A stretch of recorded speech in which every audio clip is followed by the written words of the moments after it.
traders, FX Pip Collector here. Today is Thursday, July 18th, and this is my recap of the top viewed videos of the day. And the US dollar came in number one today, so we're going to do a quick recap on the 1 hour time frame. If you'd like to see my full top down analysis from this morning on the euro dollar, make sure you check out the video linked at the end of this video over here. So we had a little bit of a push down on the euro today, which was kind of expected. This definitely does have three waves down, and we are sitting at a fib level. If it does turn into an engulfing move up at this fib level, or if it drops down to another fib level, I am definitely still primarily looking for longs. I do not think the trend is over on the higher time frames.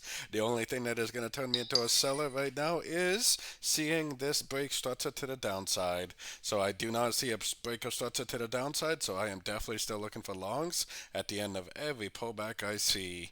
If it does go down and break structure, I definitely will start looking for shorts at that point, but until then, I am definitely watching these Fibonacci levels very, very closely, just in case we do get another three-wave correction, end of a correction, and continuation of the uptrend, which I still think is very likely.